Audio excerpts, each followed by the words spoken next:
Bueno, buenas tardes. Bienvenidos a este ciclo de charlas. En la charla de hoy estamos llevando adelante una, creo que interesante. Tuvimos un par de temas técnicos, por eso empezamos un poquito retrasados. Bueno, en el día de hoy estamos llevando adelante una charla sobre pandemia, derechos humanos y salud mental. En este caso quiero presentarme, tal vez hay muchas personas que no me conozcan, pero soy Horacio Pietragala, el secretario de Derechos Humanos de la Nación, y estamos tratando de, a partir de jornadas con distintos ejes temáticos, poder pensar esta situación tan distinta que nos tocó vivir y que se vio involucrada toda la gestión nuestra, bueno, a partir del COVID-19, ¿no? Obvio que esto trajo muchas situaciones complicadas en nuestra sociedad. Obvio que el debate en salud mental también fue un tema que empezó a circular en las redes, en los medios. Creo que hay que pensar esta problemática también desde la salud mental.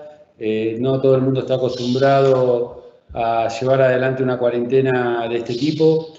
Y creo que es la primera vez que encaramos como sociedad una situación tan compleja como esta. Yo voy a ser muy breve, solamente quiero dar un marco político a esta charla, esta nueva situación que nos tocó afrontar. Tuvo distintas problemáticas, como decía antes, que la Secretaría de Derechos Humanos tuvo una acción rápida.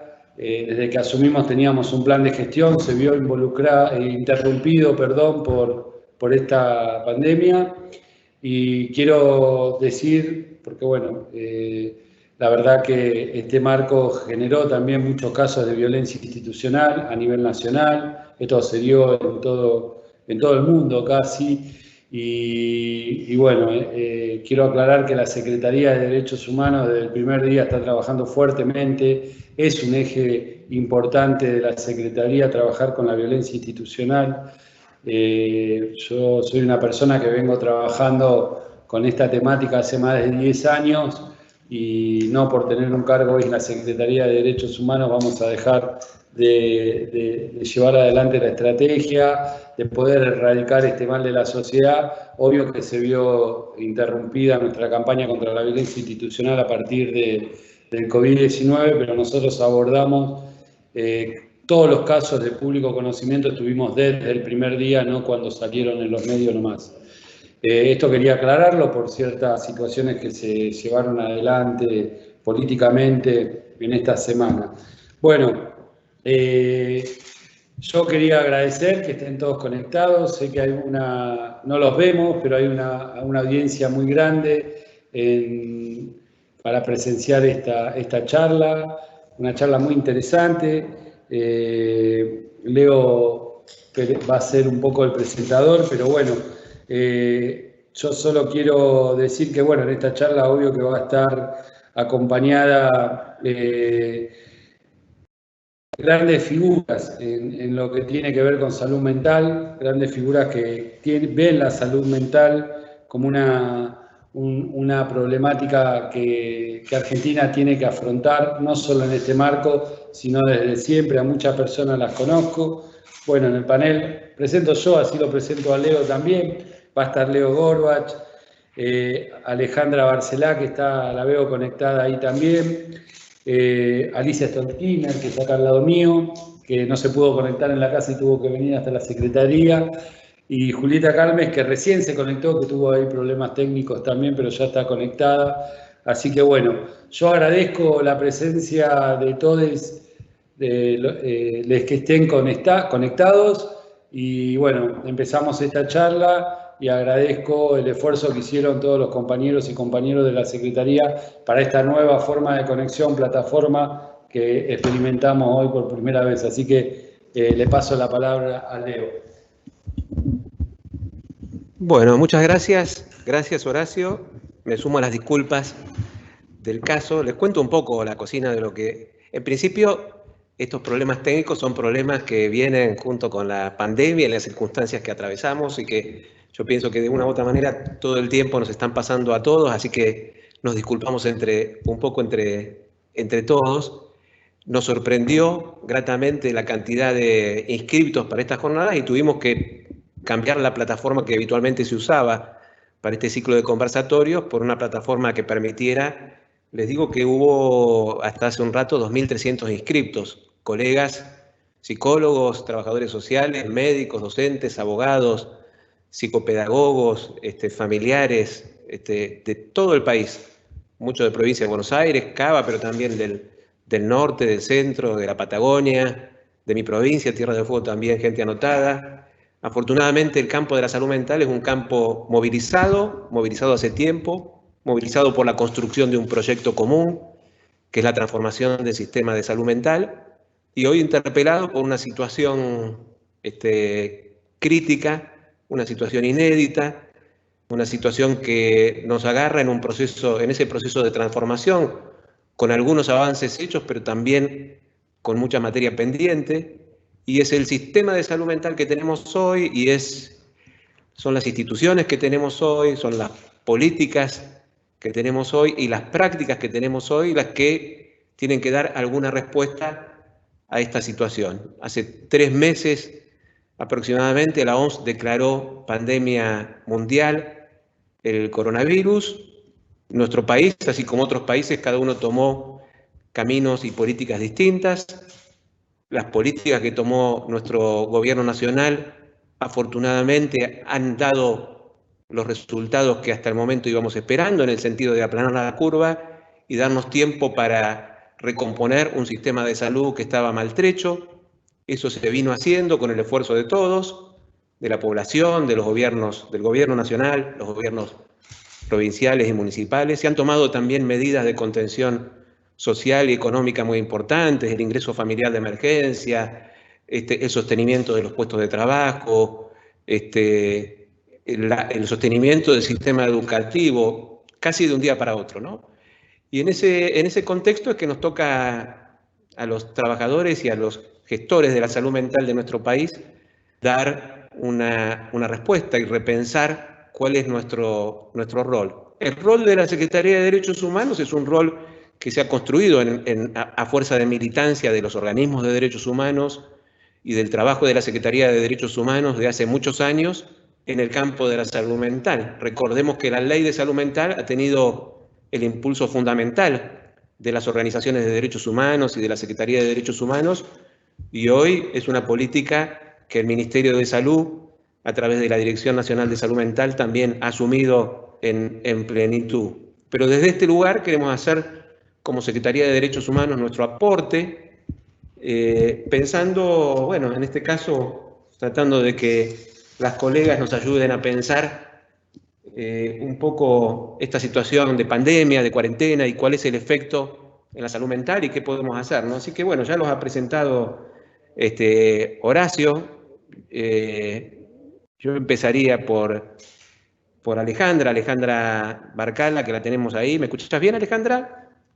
Tarde o tempranito ella, ¿sí? Alejandra es doctora en psicología, postdoctora en ciencias sociales, niñez y juventudes, directora del doctorado de salud mental comunitaria de la UNLA, coordinadora de distintas investigaciones en el campo de la salud mental y docente en la Facultad de Derecho. Así que empezaríamos con vos, Alejandra, con una pregunta que es cómo pensás vos, además con tu particularidad de haber trabajado temas de niñez y juventudes, que está impactando la pandemia y las medidas de mitigación de la pandemia en la salud mental de esa población tan especial, ¿no? Que son los niños y adolescentes. Bueno, hola, buenas tardes a todos y a todas. Bueno, agradecer muchísimo a la Secretaría, a Horacio Pietragala, a Leo especialmente, la invitación a este panel. Es un placer además compartirlo con Julieta y con Alicia. Y es un segundo placer hablar sobre la infancia, así que doblemente agradecida por la invitación a este panel. Bueno, la pandemia del COVID-19 tuvo un impacto claramente en toda nuestra vida cotidiana en el marco de lo que fueron las medidas también del aislamiento físico, preventivo y obligatorio, que transformó las tramas vinculares, transformó los lazos sociales. Y en este particular contexto de emergencia sanitaria, lo que nos encontramos es una reproducción y profundización importante de las desigualdades sociales, y sobre todo de las desigualdades en las que niños, niñas y adolescentes habitan la infancia. Y por lo general aquellas infancias que venían históricamente con sus derechos vulnerados fueron aquellos en los cuales se significó la discriminación, la estigmatización y las desigualdades. Si bien la pandemia, digamos, afecta globalmente, claramente afecta de formas desiguales. En este contexto de pensar la salud mental, yo quería enfatizar, porque hay una forma de habitar la infancia, que son los niños, niñas y adolescentes que están institucionalizados por razones de salud mental. Porque si bien hay desigualdades que afectan a las infancias que viven en barrios populares, a las infancias migrantes, a las infancias originarias, los niños, niñas y adolescentes que están institucionalizados por razones de salud mental, por lo general quedan invisibilizados, ¿no? Y muchas veces las vulneraciones de sus derechos no entran en la agenda claramente. Entonces, quería aprovechar este espacio desde la Secretaría para poner en valor esta dificultad, este profundo sufrimiento que muchos niños, niñas y adolescentes en nuestro país tienen, ¿no?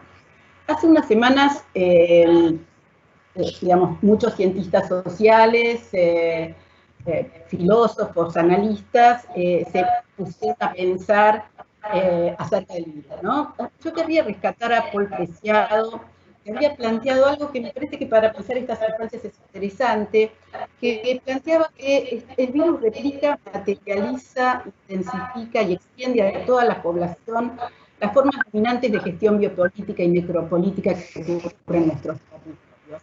Y claramente, en las infancias que tienen alto nivel de sufrimiento psíquico y están internadas, son infancias que ya están confinadas, que ya estaban confinadas aún antes de la cuarentena, ¿no? Que vivían en una situación de aislamiento comunitario, podríamos decir, de aislamiento físico, social, comunitario, un aislamiento que casi estaba naturalizado de alguna manera, ¿no? Estos niños y niñas cuyos sufrimiento muchas veces era producto de traumatismos sociales que, digamos, impactaban en su subjetividad y que ellos tenían manifestaciones corporales para poder, de alguna manera, transmitir este profundo sufrimiento sin la posibilidad de expresarlo en palabras, eran entendidos en términos psicopatológicos sus sufrimientos y luego su circuito finalizaban sus vidas internados en instituciones psiquiátricas. Muchas veces, muchos de estos niños sin cuidados parentales y muchos de estos niños que habían estado antes en situación de calle. Ahora, la pandemia vino un poco a visibilizar el mayor riesgo que tienen estos niños y estas niñas, ¿no? El mayor nivel de vulneración de derechos. Porque rápidamente, digamos, son niños que hoy viven en instituciones, en varias instituciones, porque además hay niños y niñas institucionalizados que están en instituciones que, si bien no son denominadas psiquiátricas, claramente, digamos, tienen el mismo formato u organización que deben tener los manicomios. Y estos niños y niñas, por lo general, en este contexto, se los privó de todo contacto con sus familias, con sus hermanos. Muchas veces también los vínculos afectivos que tenían con sus referentes, con todos los trabajadores que estaban en los servicios de salud, también fueron de alguna manera cercenados, porque muchos de estos trabajadores eran trabajadores ad honorem y muchos psicólogos tuvieron que discontinuar estos tratamientos que por ahí para estos niños eran los vínculos centrales que tenían respecto. Nosotros venimos trabajando desde la universidad, un grupo que trabaja e investiga en infancias, derechos humanos y salud mental, y queremos plantear o tenemos una importante preocupación respecto a esta niñez que es entendida en términos residuales, en términos de lo que Bauman plantearía como niños y niños excedentes, superfluos, ¿no? Que ahí preguntamos, ¿qué es esto que Judith Butler planteaba respecto a, bueno, ¿qué merecen ser vividas y qué preciado? Se lo preguntaban, ¿qué vidas estamos dispuestos a sacrificar y qué vidas no? Nosotros encontramos que este encierro, este modo de encierro, constituye de alguna manera muertes simbólicas, digamos, ¿no? Porque son niños a los cuales se les quita su voz y se los tiene, al pensarlos en términos psicopatológicos, y claramente al instalar una estructura de poder muy fuerte, biomédico, sobre lo que les está, los sufrimientos que se les está sucediendo, se quita un poco la voz respecto a lo que les pasa. De ahí lo que nosotros notamos es, yo pensaba, y para transmitir y por ahí para contar, si pudiéramos imaginar, con toda la preocupación que hoy tenemos por las infancias, niños y niños que todas las noches duermen solos, están a cargo 20 o 30 de un solo operador, que cuando tienen miedo no tienen con quién hablarlo, que no pueden mediatizar estos miedos, que no les llega ningún tipo de información, que no hay formas de poder estar con otros, porque ahí también las violencias de estas dos instituciones se instalan fuertemente. Y quiero hacer o transmitir una preocupación que tenemos con el grupo de trabajo, que es particularmente en la ciudad de Buenos Aires y particularmente en el hospital psiquiátrico de la ciudad de Buenos Aires, de niños. Sobre todo porque estos últimos días hubo situaciones de contagio de COVID, entonces claramente se convierten en poblaciones con mayor nivel de vulneración. Y solo para dar un número, porque hay una unidad de letrados, de niños que trabaja en el marco de la Defensoría General de la Nación y que hace un trabajo muy interesante y además sistematiza datos, hasta el año pasado había 1.200 niños y niñas internados anualmente, o sea, había internaciones anuales de niños y niñas en instituciones psiquiátricas, o por razones de salud mental. En un contexto donde tenemos hoy la Ley Nacional de Salud Mental que plantea para este año justamente el cierre de estas instituciones. Sí, también plantear, no sé, Teo, me avisás si yo corto, cuando vos me decís estamos en el tiempo, si nos redondeás y después volvés. Sí. ¿Qué, Leo? No, que después, por supuesto, volvés a retomar la palabra en la próxima ronda, pero... Una sola frase y termino, sí.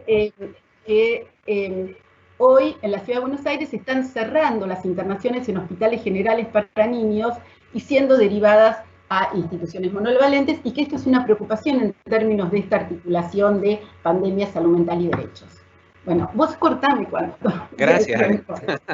No, es que estaba muy interesante, me cuesta cortarte.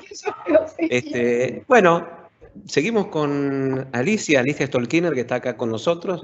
Yo creo que ampliamente conocida por todos ustedes, pero igualmente les comento que Alicia es psicóloga, licenciada en psicología, diplomada en salud pública de SPUBA, doctora honoris causa de la UADER, la Universidad Autónoma de Entre Ríos, profesora titular regular de salud pública, salud mental de la Facultad de Psicología de la UBA, profesora en el doctorado internacional y maestría en salud mental comunitaria de la UNLA, y otros posgrados, coordinadora del equipo interdisciplinario auxiliar de la justicia de la CONADI, la Comisión Nacional por el Derecho a la Identidad, que pertenece a la CASA, la Secretaría de Derechos Humanos, investigadora categorizada 1, expresidente de la Internacional, bueno, lo voy a decir en español, Asociación Internacional de Políticas de Salud, ¿es así? Sí. Bueno, Alicia, te dejo la palabra. Bueno, les agradezco a todos y todas que nos acompañen en estas reflexiones y también le agradezco a la Secretaría una vez más que me brinde un espacio para compartir y pensar y a Leo y por haber invitado a ambos, ¿no? ¿De qué se trata? ¿Querés que empiece nomás o que me hagas una pregunta? No. Un poco que nos ayuden a pensar en la relación entre la pandemia y el impacto en la subjetividad, en los derechos, en la salud mental. Bueno, en principio vamos a articular derechos humanos y salud mental de dos maneras.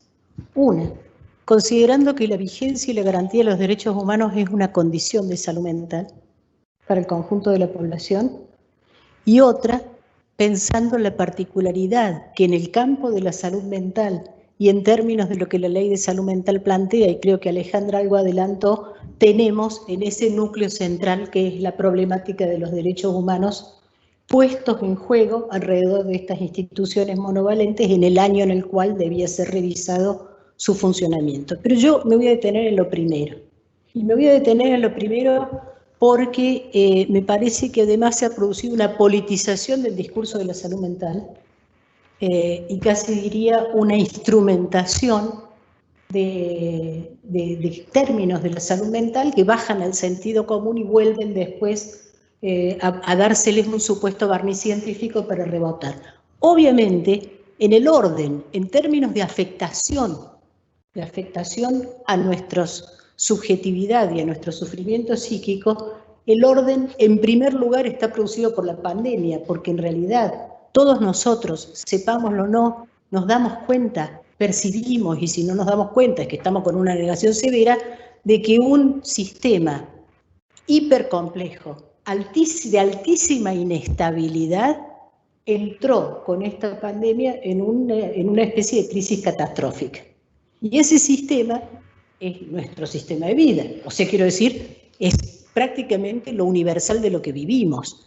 Entonces, el primer factor, por decirlo de alguna manera, de procesamiento subjetivo que va a producir malestar es esta sensación donde aparece esta palabra que es incertidumbre, ¿no?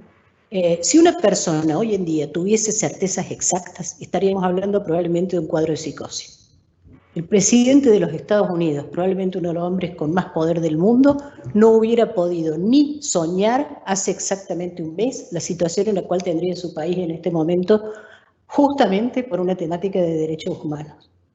Entonces, no es que lo que se ha roto es la ilusión de previsibilidad, en todo caso. Y entonces lo que nosotros tenemos que ir evaluando, como cuando uno avanza prácticamente en un camino absolutamente desconocido, es paso a paso. No porque sea absolutamente desconocido, pero quiero decir, esa sensación tenemos, y lo que se ha roto, yo dije, no es la previsibilidad, sino la ilusión de previsibilidad. Porque no es que nosotros no tuviéramos riesgos ni tuviéramos epidemias, es que podíamos negarlas, y esta nos impidió negarlas.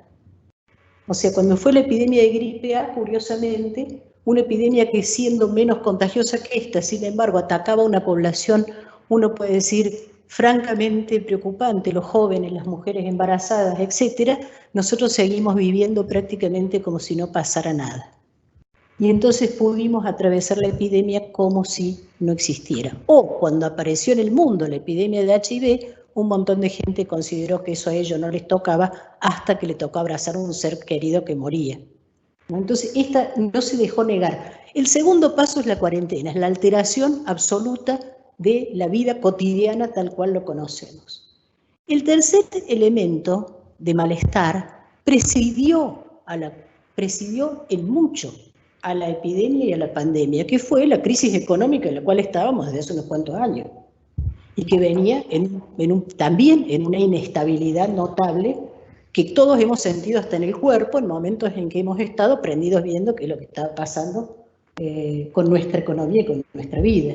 Entonces, todo esto afectó de distintas maneras a distintos grupos poblacionales, adultos mayores, niños, sectores pobres, que creo que son los que de alguna manera más afectados en riesgo de salud y muerte están siendo en este momento, pese a que la epidemia entró por los sectores ricos.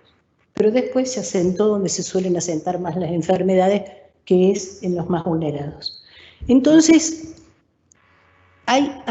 yo he estado trabajando en este tiempo con 3 categorías que me han sido muy útiles para pensar esta situación. Una es la condición de duelo o de pérdida. Esto que nos obliga necesariamente a revisar prácticamente, todos estamos prácticamente, a menos que algunas personas no perciban la situación, pero bueno, la variedad de subjetividad es inmensa, pero todos estamos enfrentados al hecho de que en distintas etapas de la vida tenemos que hacer una especie de duelo de proyectos, de cosas que íbamos a hacer, inmediatas, mediatas, una cierta incertidumbre alrededor del futuro.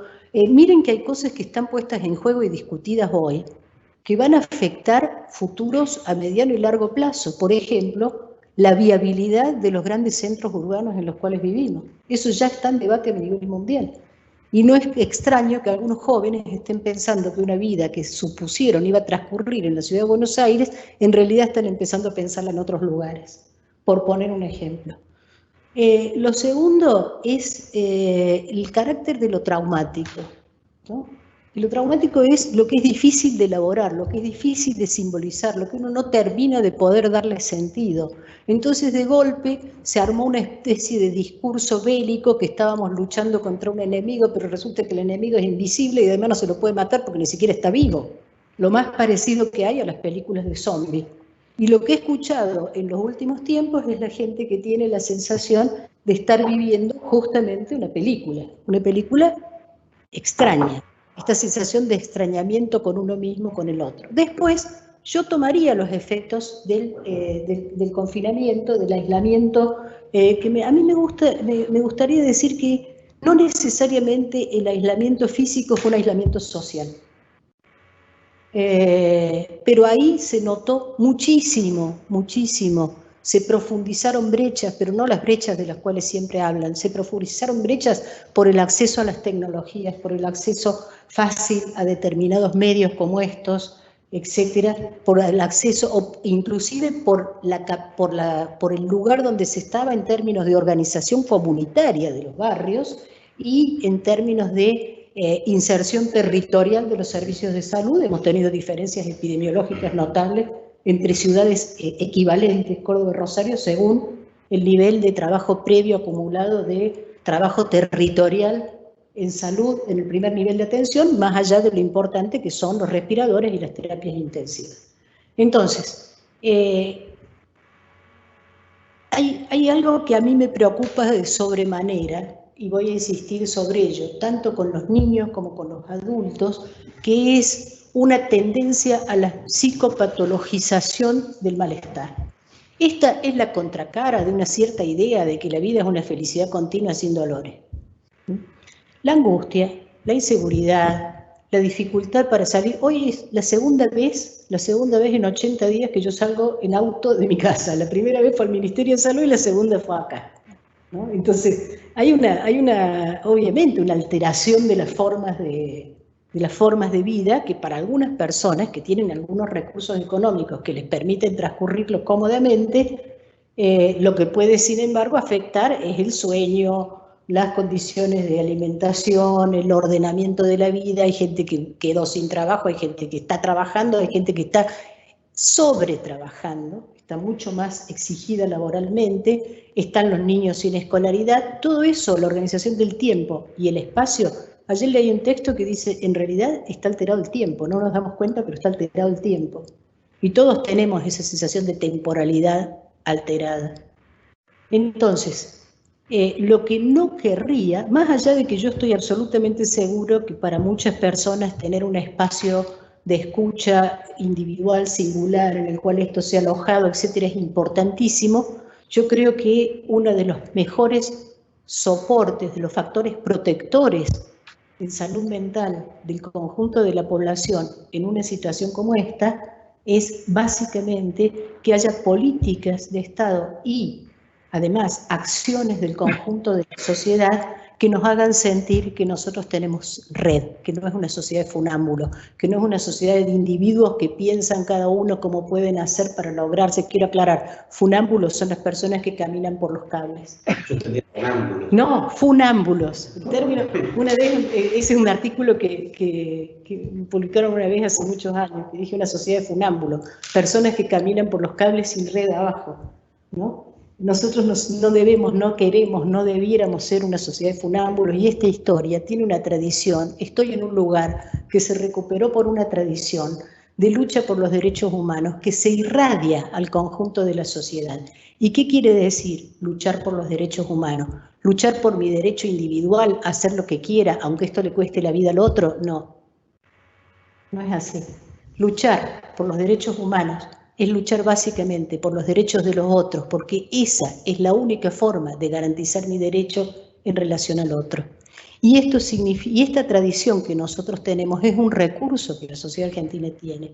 Si nosotros empezamos a pensar, no tanto en términos de individuos, sino que nos empezamos a pensar como colectivo social que va a llevar adelante esta situación, es bastante probable que una parte de estos malestares se supere. No sé si... Nos va a retar Alejandra que le dimos menos tiempo, pero fue interesante, Alicia, gracias. Bueno, tenemos a Julieta ahí esperando. Le costó entrar a Julieta también a la plataforma, así que no es que... Julieta es jovencita, pero bueno, esta plataforma es nueva, digamos, para nosotros. Julieta Calves es, psicóloga, fue directora del Centro Ulloa de Atención a Víctimas del Terrorismo de Estado, que pertenece a esta secretaría. Es directora de la Diplomatura de Derechos Humanos y Salud Mental de la UNPAS, que durante los últimos años hizo un fuerte trabajo y una fuerte resistencia para que no se retrocediera con la ley de salud mental. Y actualmente ocupa un cargo de gestión bastante difícil, que la tiene con mucho trabajo. Es subsecretaria de Salud Mental, Consumos Problemáticos y Violencias en el ámbito de la salud. ¿Así está bien dicho, Julieta? Sí, en la provincia de Buenos Aires. A ver si tenemos audio. Estamos sin audio, Juli, a ver si... A ver.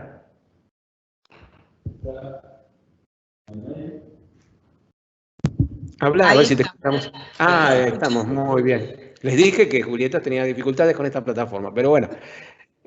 Bueno, Julieta, vos ahí estás en el territorio, trabajando con un equipo importante, con los municipios, con situaciones problemáticas, con líneas telefónicas, o sea que tenés también un termómetro de lo que está pasando en el territorio con la pandemia y cómo está impactando importante, ¿no? Así que, ¿qué podés contarnos? A ver, ¿qué podés contarnos, qué podés compartir con nosotros?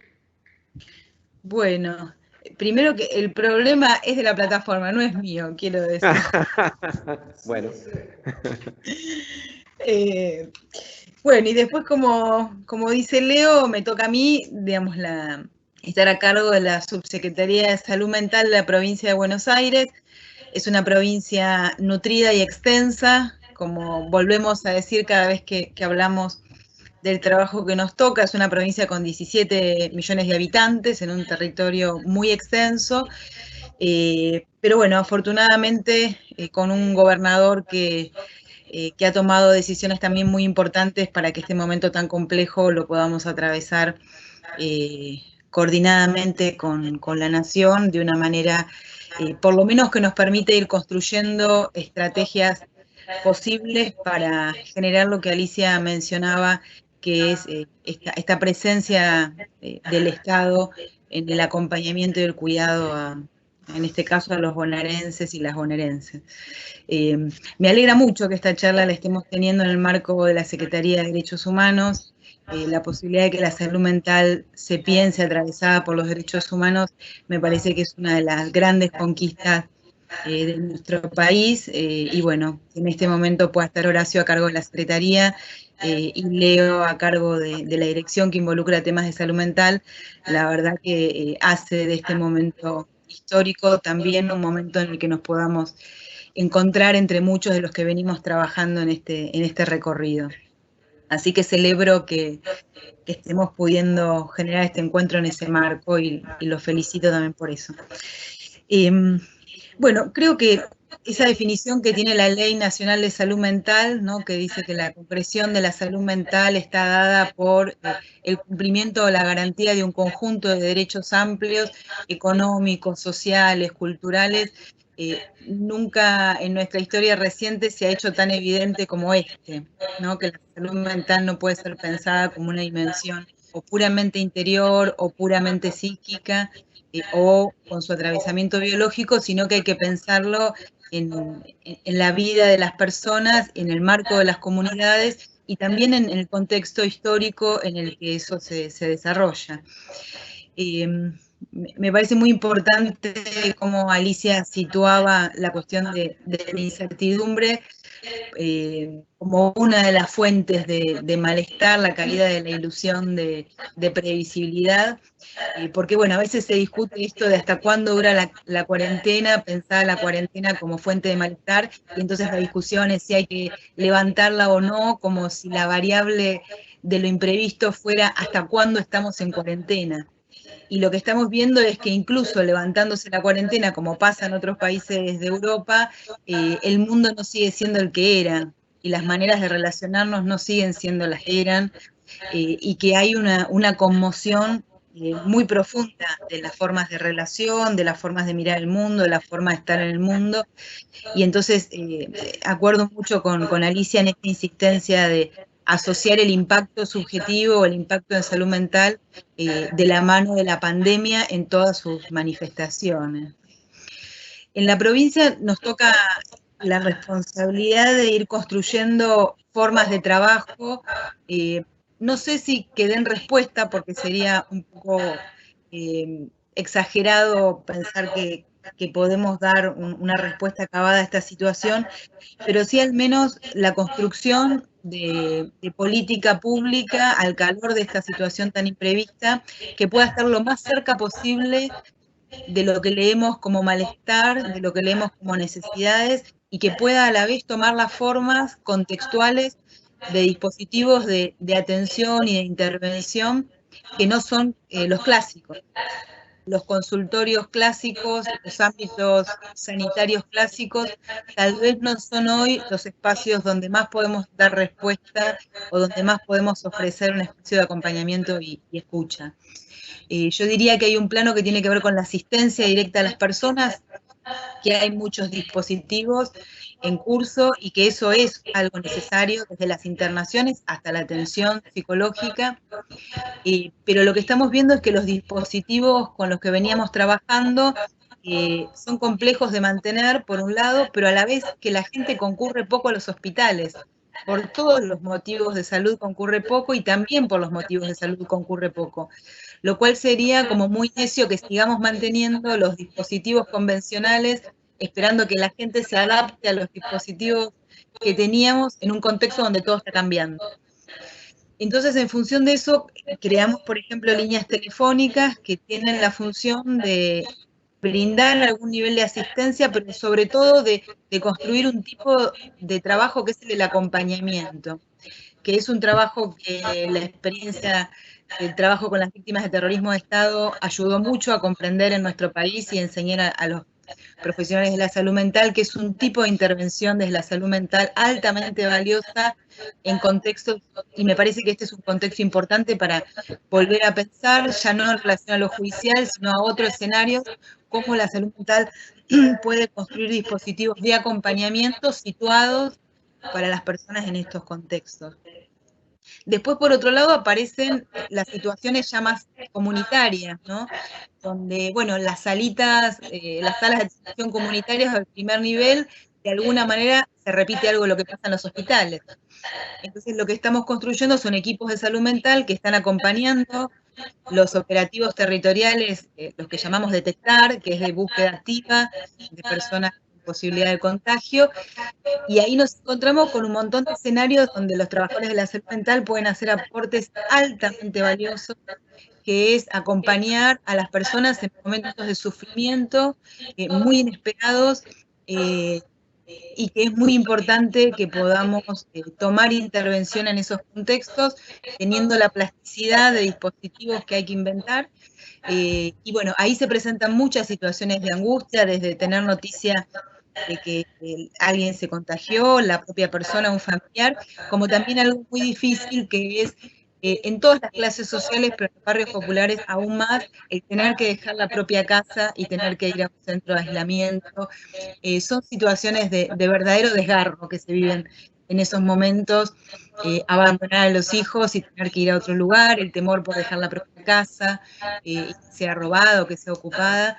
Y entonces ahí que nosotros podamos trabajar con las personas en los barrios y también con los propios equipos de desarrollo social, que es algo que estamos haciendo, y también de seguridad, porque estamos trabajando en la capacitación de las fuerzas de seguridad para el trabajo que hacen en los barrios estamos produciendo algún nivel de aislamiento, está siendo uno de los planos de intervención que hay que inventar de manera situada, si uno tiene la convicción de que lo que nos tiene que guiar en las estrategias en salud mental tiene que ser la percepción sensible de los planos de sufrimiento humano que está habiendo en este momento. Y por otro lado, también estamos trabajando mucho, y ahí vuelvo por ahí al comienzo con la intervención de Alejandra, acompañando a otros organismos del Estado, que es importante que sostengan, como decía Leo, la continuidad de sus intervenciones, por ejemplo, el Ministerio de Educación, por ejemplo, el Organismo de Protección de Derechos de los Niños en la provincia de Buenos Aires, son dos ámbitos de gobierno donde estamos trabajando mucho con las autoridades en ayudarlos a pensar esto mismo. ¿Cuáles son las maneras de estar cerca de los chicos? ¿Cómo trabajar, por ejemplo, los ámbitos del organismo vinculados a hogares, a los institutos penales? Ahora vamos a comenzar una formación para los trabajadores en el medio de la pandemia para pensar cómo leer también y cómo acompañar el sufrimiento de los chicos y cómo acompañar a los trabajadores para que puedan hacerlo en un contexto tan diferente, que bueno, lo que sabemos, esto que decía Alicia, de la caída de una ilusión de previsibilidad y de una alteración de los espacios y los tiempos en los que hacemos nuestras prácticas, es un gran esfuerzo de invención, y también los propios trabajadores están atravesados por angustias acerca de su tarea y también angustias acerca de su propia vida, ¿no? Conmocionada, y eso hay que poder incluirlo, nos parece a nosotros, en los trabajos que hagamos en el interior de los ámbitos de gobierno con otras áreas que creemos que hay que fortalecer, porque es la mejor manera también de trabajar con otras poblaciones y que no todo caiga en el plano de la salud mental estrictamente como trabajo de los psicólogos y los trabajadores sociales, ¿no? Cómo la escuela puede seguir viva en este contexto, cómo los organismos de protección pueden entender la protección en clave de derechos en un momento de estas características. Bien, Julieta, gracias. Muchas gracias. Me olvidé de decir que Julieta también fue asesora en temas de salud, derechos humanos e infancias en el Congreso, ¿no? Las dos cámaras, Julieta, Cámara de Diputados y Cámara de Senadores, que es un espacio interesante de trabajo porque nuestro país ha avanzado mucho en materia de legislación que, bueno, todavía hay que hacer un trabajo muy complejo para que se pueda traducir en hechos reales, pero bueno, es en definitiva el trabajo que hoy le toca hacer a Julieta. Yo pensaba ahí, bueno, lo dijeron un poco las tres, ¿no? Y por ahí Alicia fue más puntual como en la politización, la utilización del tema de la salud mental en este contexto. Y bueno, un poco está en el título de esta charla, ¿no? ¿Se viene una pandemia de padecimientos mentales? Es una pregunta, pero también ha sido una afirmación de algunos colegas o de algunos medios de comunicación, ¿no? E incluso un tsunami, bueno, un tsunami de padecimientos mentales. E incluso, bueno, hubo una pregunta de una periodista, ¿no? En una conferencia de prensa donde ató un poco la angustia a la cuarentena y entonces la necesidad de acortar tal vez o terminar con la cuarentena en función de la angustia que estaba provocando aparentemente la cuarentena, casi como negando que la cuarentena tiene una razón de ser, que es la existencia real de un virus. Así que bueno, a ver, Alejandra, ¿qué pensás vos? ¿Se viene o no se viene un tsunami, un tsunami de padecimientos mentales? ¿Qué pensás? ¿Podemos hacer algún pronóstico en relación, ahora hablando en serio, a qué consecuencias puede tener todo esto en la salud mental, digamos, en el mediano y largo plazo? A ver, ahí tenés silenciado el micrófono, Alejandra. Tenés silenciado el micrófono. Ay, perdón, Leo. Sí. No, en este momento la verdad que hacer pronósticos sería hacer futurismo. Paso en eso, pero además porque creo que nadie sabe qué va a pasar. O sea, que la verdad que el nivel de incertidumbre que tenemos es que es muy difícil predecir qué va a pasar. Sí, claramente que las condiciones por las que estamos atravesando en esta etapa de capitalismo actual y en la crisis civilizatoria que estamos, ¿se escucha? Sí, ciertamente trae aparejado, pero intensísimos sufrimientos, digamos, ¿no? Sufrimientos que además están atravesados por desigualdades, pero que nos atraviesan a todos, digamos. Estamos pasando por una crisis civilizatoria en la cual el COVID y la pandemia, digamos, vino de alguna manera a visibilizar o a poner en evidencia algo que ya es imposible no ver, como decía Alicia, digamos, ¿no? Ahora estamos enfrentados frente a esta situación. El tema es cómo uno gestiona o piensa los sufrimientos. Recién Julieta hablaba, y a mí me parece central, este acompañamiento, esta percepción sensible de cómo las políticas de derechos humanos son productoras de subjetividad, cómo las políticas son productoras de subjetividad y cómo las políticas de salud mental que están atravesadas por los derechos humanos tienen más potencia en términos de la producción de subjetividad.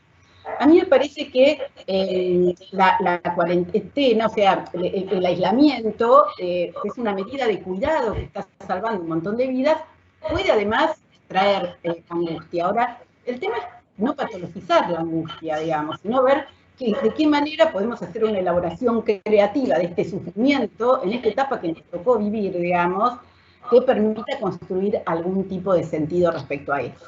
Porque creo que, y ahí sí volviendo a la infancia, que por suerte con Julieta y con Alicia nos une el cariño de ese tema, si hay algo que ha sido medicalizado desde los 90, en el mundo, en nuestra región y en la Argentina, son las infancias, ¿no? Muchas organizaciones, muchos investigadores han trabajado en esto, como sufrimientos de la vida cotidiana, situaciones de la vida cotidiana son pensadas, entendidas y intervenidas en términos médicos. Y esto es un problema, porque también pensar que la angustia que produce la cuarentena, y en este caso la angustia que puede producir en los niños, digamos, hay que rápidamente medicalizarla, ¿no? O hay que entenderla en términos patológicos, y no en términos de que frente a ciertas situaciones que son muy difíciles de elaborar y de simbolizar, hay, digamos, manifestaciones que tienen que ver con los trastornos del sueño, la irritabilidad, hacerse pis en la cama, retraerse o estar más demandante de los padres. Bueno, un montón de situaciones pueden ser como manifestaciones o expresiones esperables en un contexto en el cual todos estamos atravesados, y creo que lo peor que podríamos hacer es gestionarlos en términos de biopolítica, de biopoder, creer solamente y pensar esta pandemia solo desde un modelo biomédico y medicarnos todos para tener un poco menos de angustia frente a lo difícil de la situación. Y en ese sentido me parece que lo que tenemos que poder rescatar, comprender, soportar, tolerar, son las formas singulares que cada uno de nosotros y cada niño, niña y adolescente tiene para procesar esta situación, digamos, sin hacer diagnósticos que siempre son en términos de carencias y que siempre son en términos de disvalor, ¿no? Y pensar no en términos de patologización de las infancias, porque esto genera estereotipos y esto genera de alguna manera estigmas, y esto anula algo que para nosotros, como grupo de trabajo en infancias que les contaba, es un tema central, que es anular las voces de los niños, niñas y adolescentes, ¿no? A mí me parece que el Estado por lo general es bastante adultocéntrico, nuestras intervenciones son bastante adultocéntricas. Por suerte, estamos empezando a transformar ese modelo y a rescatar. Entonces quería contarles 2 o 3 cosas, vos me cortás cuando hablo mucho, Leo, que desde el grupo de trabajo de investigación que tenemos, hicimos que fue ir a preguntarle a los niños cómo sentían y vivían la cuarentena, cómo construían sentidos respecto a esto, qué les estaba pasando, cuáles eran sus sentipensares, y nos encontramos con muchas cosas, que voy a contar 2 solamente porque me parece importante. La primera, o 3, la primera cuestión era la repetición de la palabra coronavirus todo el tiempo como una forma de dar sentido, que es lo que nos pasa a todos, algo que también es del orden del sinsentido, digamos, de lo que está ocurriendo. Pero cuando les preguntaban respecto a esto, muchas de las referencias eran referencias hacia el presidente. Entonces decían, no, le preguntaba si se les gustaba o no quedarse en la casa, y decían, no, nosotros nos tenemos que quedar en casa porque Alberto dijo, el presidente dice.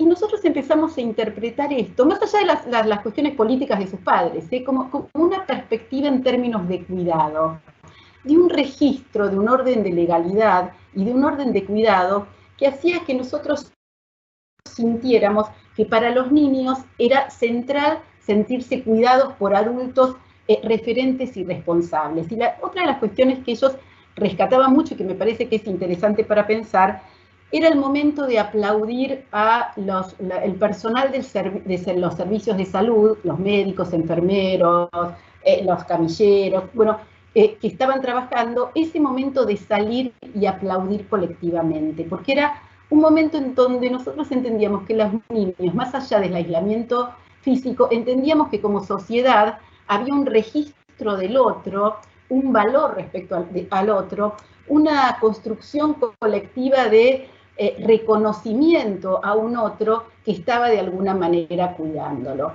Y a mí me parece que a veces, si uno pudiera escuchar a los niños, y Tonucci daba 2 charlas que se las recomiendo para los que trabajan en infancias y adolescencias, y él tiene hace mucho énfasis en la capacidad que tienen los niños de procesar estas situaciones jugando y comprometerse con el juego, ¿no? Y ahí sí, y creo que es algo que tenemos que garantizar desde todos los espacios, es el derecho al juego de los niños y las niñas, porque es a través de este juego que los chicos pueden ir elaborando, simbolizando o jugar por jugar respecto a esta situación, ¿no? Y él era bastante optimista respecto a las posibilidades que tienen los niños de que no genere efectos traumáticos, esto de encontrar en este contexto formas a través del juego que les permita de alguna manera ir procesando. Y cuento una sola, que es que otra de las cuestiones que veíamos era que los chicos casi todos jugaban haciendo casitas, ¿no?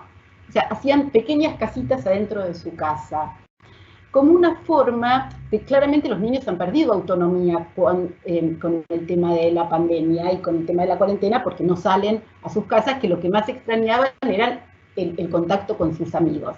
Pero además pierden autonomía al estar todo el tiempo vinculado a sus padres. Entonces las casitas les permitía de alguna manera generar un afuera adentro de su casa, un lugar para poder resguardar la intimidad, sustraerse de la mirada de los padres, armar su propio registro de autonomía respecto a esto. Entonces, estas cuestiones pensábamos como para ver cómo el juego y cómo capaz que nosotros adultos podríamos reinstalar alguna forma de juego, favorecía transitar y generaba efectos importantes en la subjetividad. Y ahora, para volver y cerrar, para que Leo no me diga que termine, sí, lo que nosotros notábamos es que en los niños institucionalizados, y esto fue producto de una investigación, el juego se ponía en suspenso. Entonces, si bien el juego atravesaba las clases sociales y esta capacidad de juego era fundamental, en los niños institucionalizados la capacidad de juego se ponía en suspenso. Y se ponía en suspenso en la cuarentena e independientemente de la cuarentena. Entonces, me parece que ahí en términos de derechos y en términos de lo subjetivante que son estas políticas de derechos, me parece que tenemos un desafío importante, ¿no? Gracias Alejandra. Viste, no te interrumpí. No, está bien, yo trato de hablar rápido. Claro, te tengo que hacer señas. No, es muy interesante y ya están apareciendo preguntas de la gente, así que yo las dejaría para lo último. Por supuesto no vamos a poder leer todas, pero les pediría que acortemos un poco las intervenciones para ver si podemos darle un espacio al final a las preguntas también. A ver, Alicia, entonces, ¿qué decís vos? ¿Se viene un tsunami o una pandemia de padecimientos mentales? ¿Es posible hacer una afirmación de esas características o un pronóstico? Depende de qué se entiende por padecimientos mentales. O sea, alguna vez hubo un psiquiatra que inventó un cuadro que se llamaba rapetomanía, que era un cuadro psiquiátrico por el cual se descompensaba un esclavo y se fugaba de la plantación. O sea que, quiero decir, yo no puedo aventurar nada acerca de cómo vamos a vivir el futuro. Puedo adelantar algunas cosas porque yo atiendo personas que están en Europa y se está levantando la cuarentena. Entonces puedo adelantar, por ejemplo, que los nietos de una amiga mía llegaron a la casa de la abuela y le dijeron a los padres, ahora váyanse. O sea, querían quedarse solos con la abuela. O lo que las distintas impresiones en un país totalmente distinto, en países totalmente distintos, van teniendo las personas que van saliendo finalmente, van teniendo aperturas, etcétera, pero la huella también que ha dejado la muerte, ¿no? Yo creo que hacer hincapié fundamentalmente en la cuarentena es confundir el remedio con la enfermedad. Tiraste un título. Sí, no confundamos el remedio con la enfermedad. ¿Por qué? Porque había dos formas de enfrentar la pandemia. Había una forma, que fue la que propusieron en Inglaterra, y que dio el resultado que dio, porque yo creo que la pararon porque se enfermó el primer ministro, que era en realidad, aunque no lo dijeran, que mueran todos los que tienen que morir. Es así. Y casi diría, siguiendo esos economistas que plantean la política del shock, la economía del shock, esto iba a ser como una limpieza de la economía para que después resurgiera como resurge un bosque después de un incendio. Que mueran todos los que tienen que morir. Y lo que pasa es que una sociedad que acepta que mueran todos los que tienen que morir, pudiendo evitarle, ¿qué sociedad va a ser? Entonces, en este momento se discute mucho acerca de si se fortalecieron los gobiernos autoritarios, si se violan los derechos humanos, etcétera, etcétera, todo el efecto que lo de la pandemia ha tenido sobre una economía, mundo, política, capitalista, etcétera, del mundo.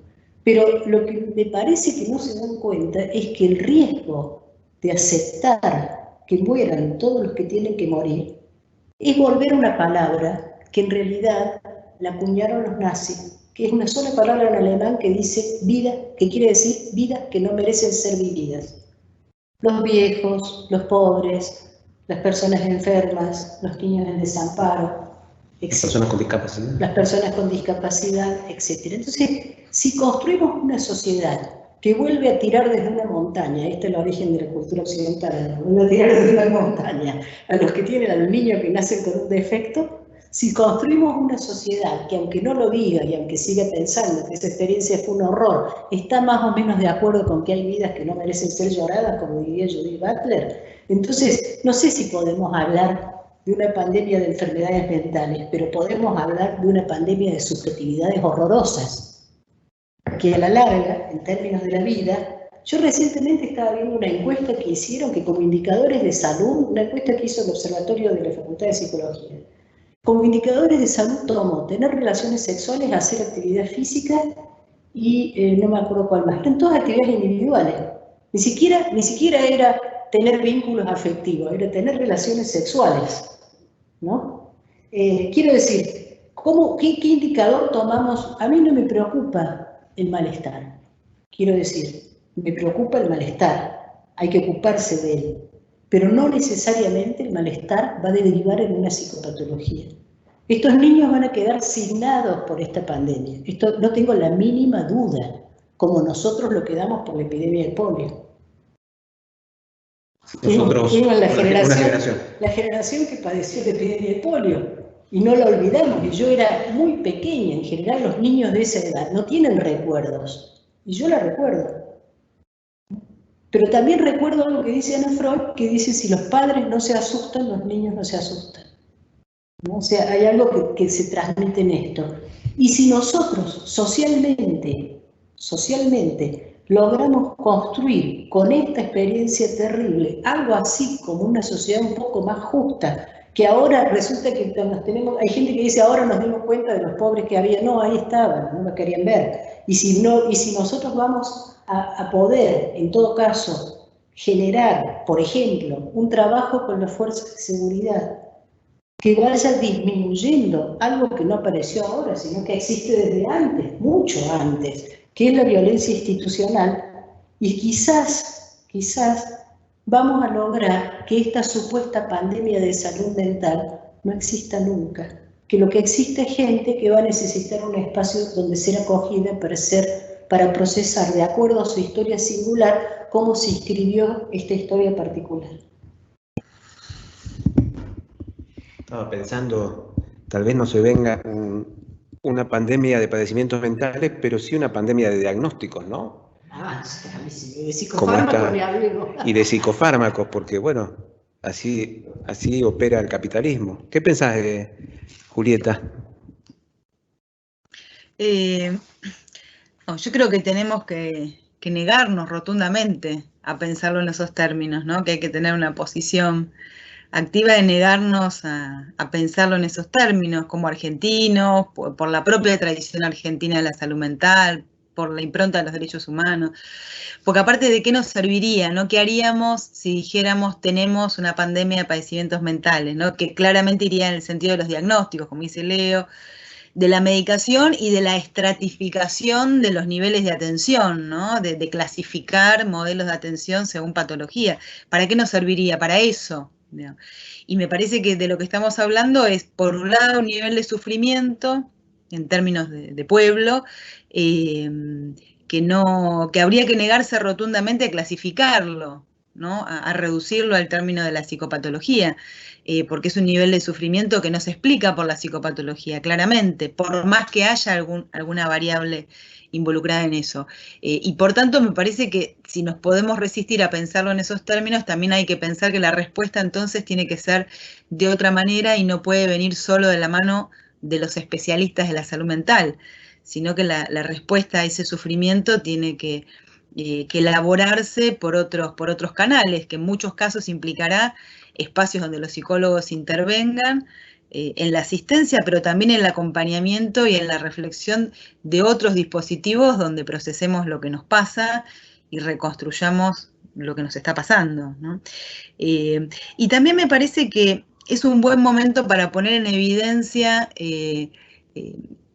cómo estamos hechos en términos sociales y humanos, ¿no? La importancia de la relación al otro.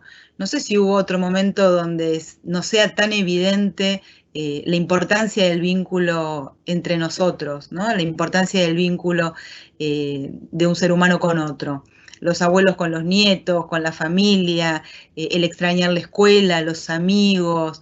No sé si hubo otro momento donde quedara tan en evidencia que el individualismo es una ficción, ¿no? Y que en lo profundo de la subjetividad, la relación al otro es constitutiva no solo del psiquismo a nivel temprano, sino de nuestro desarrollo como personas, ¿no?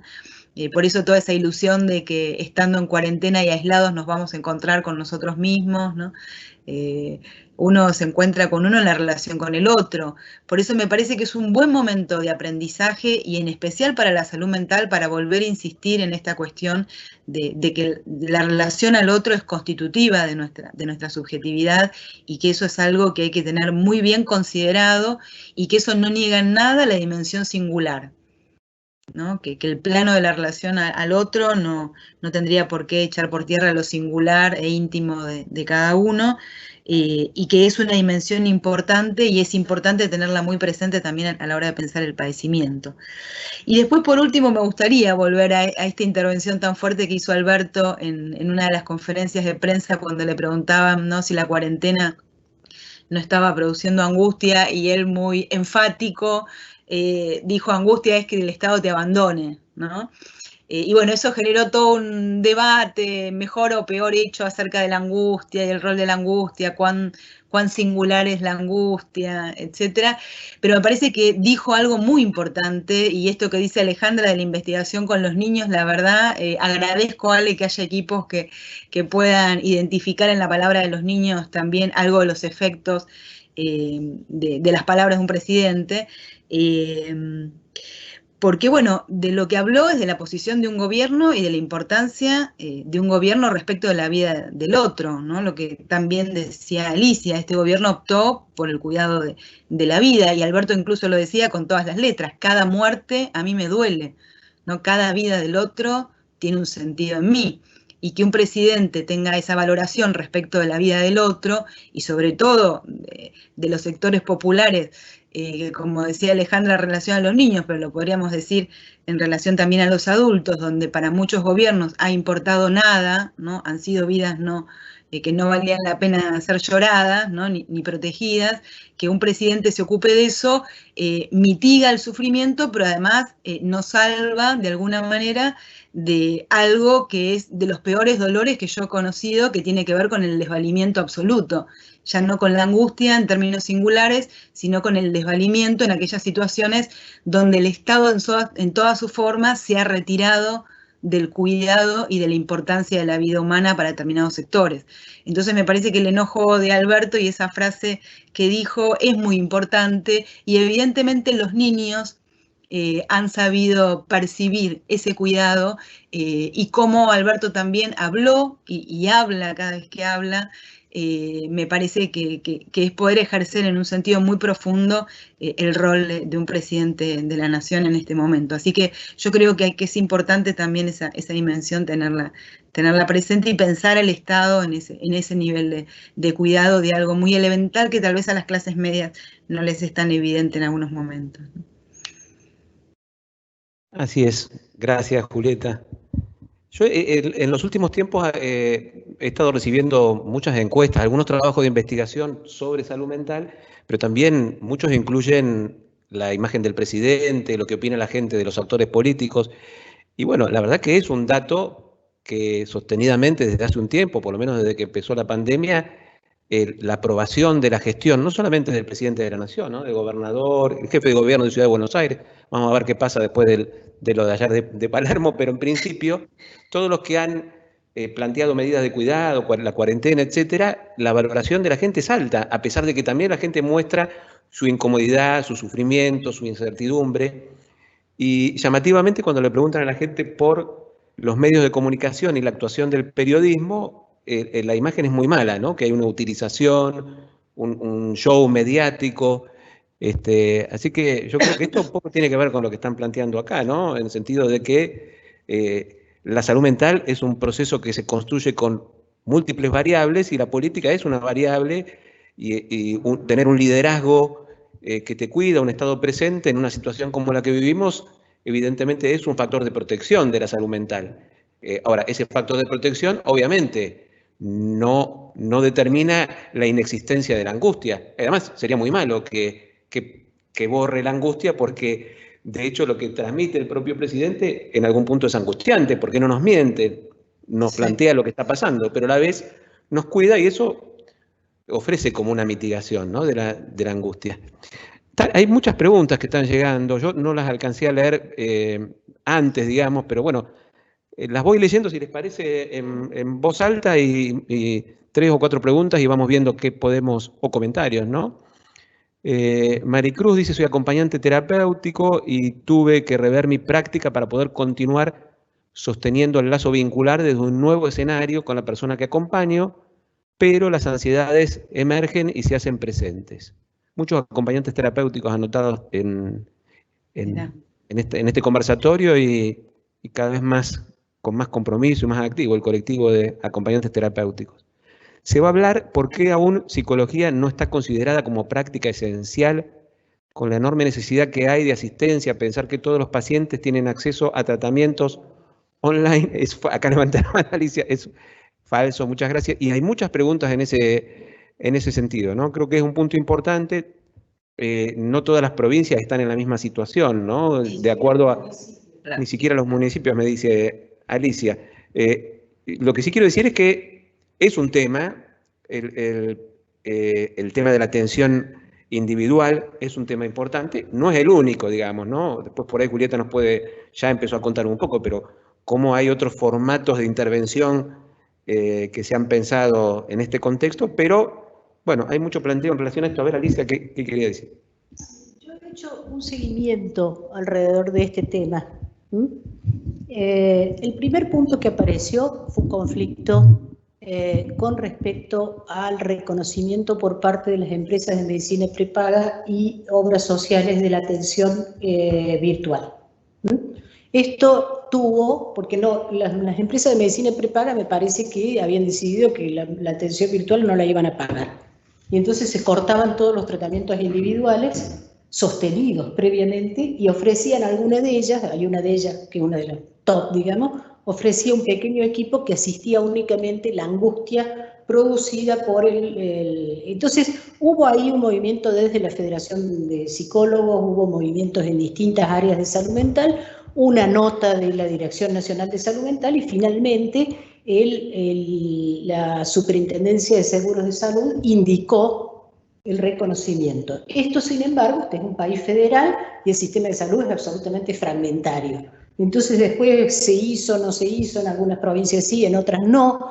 Los colegios de psicólogos han intervenido de muy distintas maneras en este problema, porque por supuesto que para habilitar la atención psicológica en el consultorio individual, lo que se necesita es además un protocolo de cuidado, de bioseguridad, lo voy a decir en estos términos, de bioseguridad muy estricto. Y no siempre estaba definido este protocolo de bioseguridad y creo que ahora se ha estado trabajando para un protocolo nacional, pero se han ido haciendo protocolos provinciales, hay algunos colegios de psicólogos que lo han hecho, hay una reunión de la FEPRA discutiendo la cuestión de la ética, los aspectos éticos de la atención de la atención por virtual, y acá me voy a detener para hacer una aclaración. La atención presencial solo se justifica cuando es indispensable. Y tiene que ser por una necesidad de la problemática del paciente, no por una necesidad del psicólogo, o psicóloga, o profesional del que se trate. Entonces, yo creo que hay situaciones que ameritan una atención presencial. A mí me ha tocado hacer una intervención en crisis en este momento y la pude hacer sin intervenir presencialmente, pero hubiera sido mucho mejor presencialmente. Hay otras que hay preguntas planteadas muy interesantes alrededor de cómo trabajar con niños de manera virtual. Hay gente que ha estado haciendo propuestas para hacerlo, hay otras situaciones que no. Yo creo que esto debe ser contemplado. Sí están reconocidos como esenciales los trabajadores de salud mental que trabajan en los servicios estatales porque los autoriza a desplazarse. Si no, no podrían estar en los lugares donde están trabajando. Entonces, no es que la salud mental no está reconocida como esencial.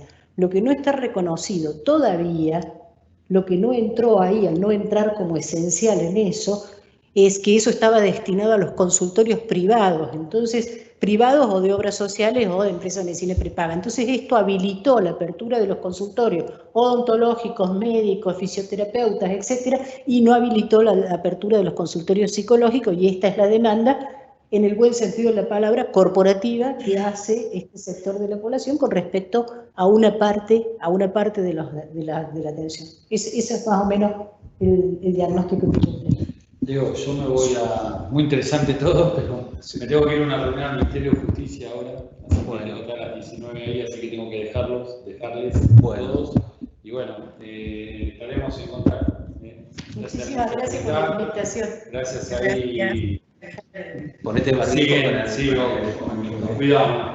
Nos cuidamos entre todos. Bueno, acá hay una pregunta para Alejandra Barcala, dice: situación crítica en el Tobar García, sin protocolos ni normas de bioseguridad para pacientes y profesionales. Pregunta si hay intervención ahí. No sé si Alejandra tiene idea. Yo puedo decir que hay intervención del órgano de revisión de salud mental en los 4 monovalentes, y además hay una denuncia que hizo el CELS, un amparo colectivo que involucra a los 4 monovalentes de Ciudad de Buenos Aires. Pero bueno, si Alejandra querés decir algo, tenés alguna información. Sonido. El sonido tenés que habilitar. Ahí. Sí. Ahí no se habilita. Ahí se habilitó. No, tal cual como vos lo decís, el órgano de revisión está interviniendo, está esto del CELS. Me parece que es serio, me parece que pone, y lo articularía con la pregunta que hizo la acompañante terapéutica, que es lo siguiente.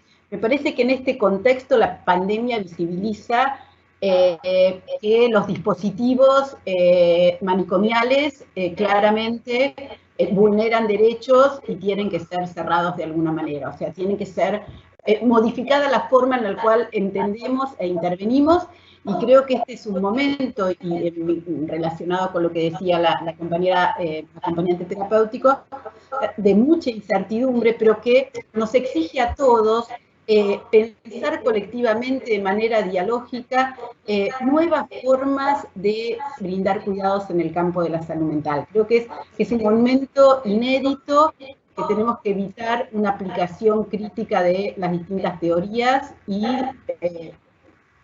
me dicen que no se escucha el sonido, ¿no? ¿No se escucha? Sí, sí, continúa, me estaban pidiendo que si okay. No, decía esto, que quizás es un momento para que transformemos las prácticas, para que pensemos la oportunidad de que como las prácticas claramente que estábamos haciendo no están funcionando o están vulnerando ciertamente derechos, tenemos que pensar no la aplicación acrítica de teorías que ya sabíamos, o de recetas o de las formas en las que interveníamos, sino empezar a pensar colectivamente de maneras creativas formas de intervención. Me parece que Ulloa lo decía muy bien, tenemos que salir un poco de este síndrome de padecimiento que parece en la cual quedaron el personal de salud mental, y pensar lúdicamente nuevas propuestas. Creo que tenemos que desplegar toda la creatividad posible que tenemos para tratar de evitar el sufrimiento, para hacer frente y darle dinamismo a escuchar a las personas y acompañar a las personas. Me parece que esto es un desafío que tenemos, y creo que tenemos que articular una acción compartida y abrir espacios de intervención y de construcción de un proyecto colectivo. Creo que es un momento para pensar un proyecto colectivo de formas de cuidado, en lógicas de cuidado, en lógicas de derechos para todas las personas. Gracias, Alejandra. Voy a leer hay muchísimas preguntas, lamentablemente estamos como pasados de tiempo, voy a leer una sola más y a ver si Julieta nos puede ayudar con esto. Gracias por este espacio, dice Gabriela Ibrahim. Quería pedirles alguna reflexión en torno al campo de la salud mental en la pospandemia y los cambios necesarios desde las instituciones públicas para el abordaje de los nuevos padecimientos, ¿no?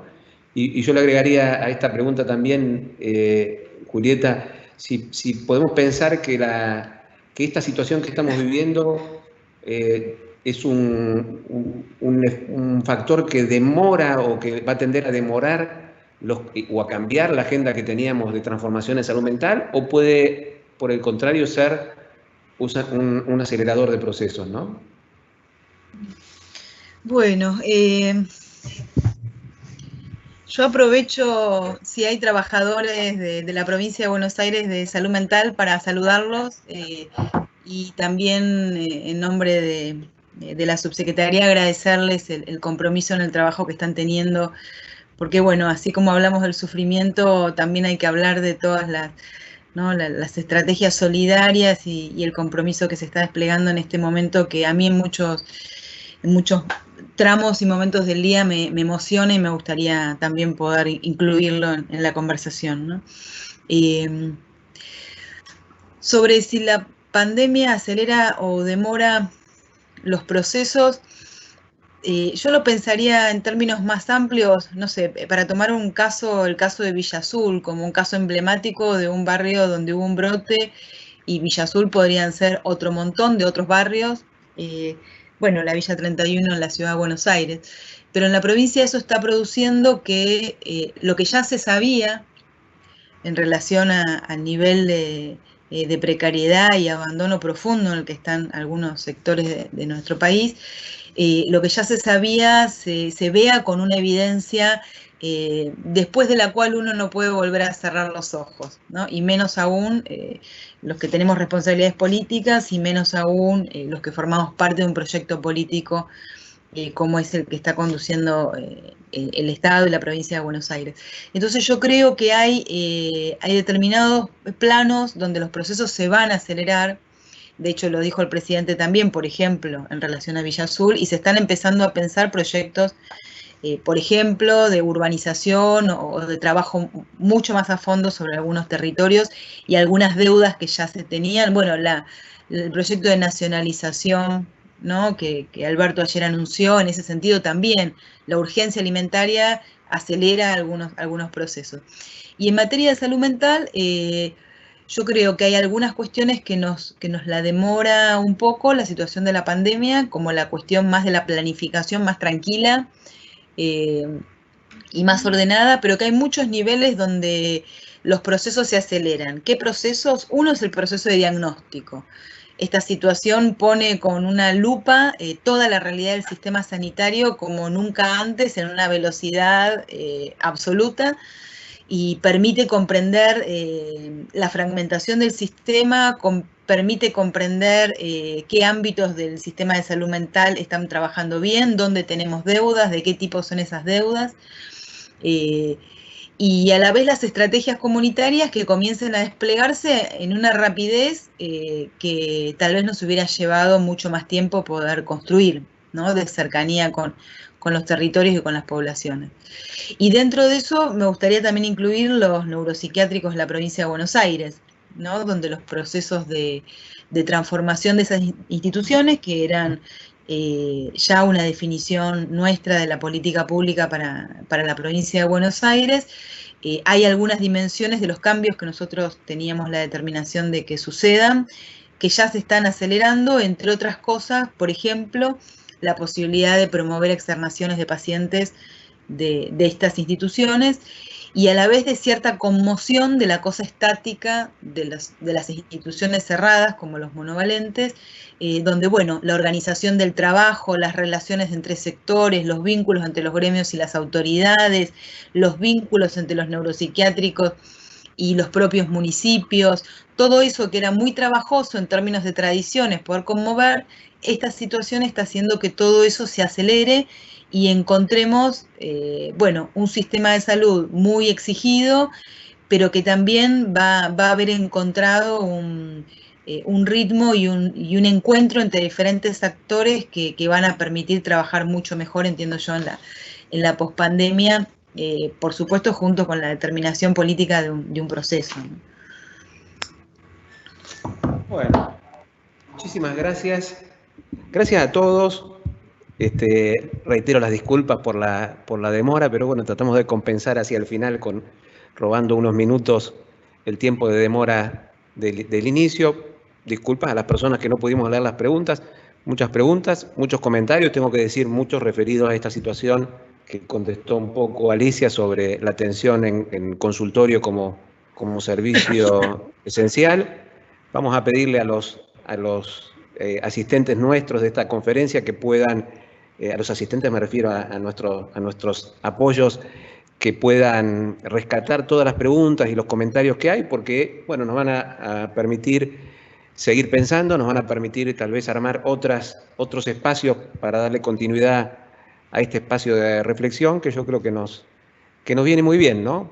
Yo coincido con lo que decía Alicia, no es un momento donde se pueda tener certezas, ni sobre el futuro nuestro, ni sobre el futuro de la humanidad, y mucho menos certezas sobre cuál es el rol, cuáles son las intervenciones adecuadas, cómo podemos acompañar no solamente a los pacientes, a los que tienen pacientes a cargo, sino al conjunto de la población en una situación donde todos estamos atravesados por la incertidumbre, por la angustia, y eso nos incluye a nosotros, ¿no? Realmente una situación inédita. Así que les agradezco mucho, gracias Julieta, y ya te quedás con la aplicación esta puesta en tu máquina y podemos tener otras conversaciones. Gracias Alejandra, muy interesante, muy claro, y también hay muchas preguntas para vos que te las vamos a transmitir, y gracias a Alicia. Les conté que Alicia está acá porque no pudo, no llegó a poder instalar la aplicación. ¿Pudiste? Contá. Sí. Sí, la aplicación ayer la probé, sí, y hoy a las 4:30 entré en la reunión. Pero la reunión en la cual yo entré jamás fue esta. Y el técnico de acá jamás pudo lograr que yo entrara en esta reunión. O sea, aparecía la reunión de la Secretaría de Derechos Humanos, pero me derivaba a otra reunión donde estaba yo sola. No, igual yo Eso sí es aislamiento. No te quise responsabilizar, pero digo, la tuvimos que ir a buscar, digo, bueno, como está cerca de acá de la Secretaría y es de la casa, la pudimos tener acá en el aula. Así que bueno, muchas gracias y les quiero contar brevemente, este es un espacio, un ciclo de conversatorio que no solamente incluye salud mental.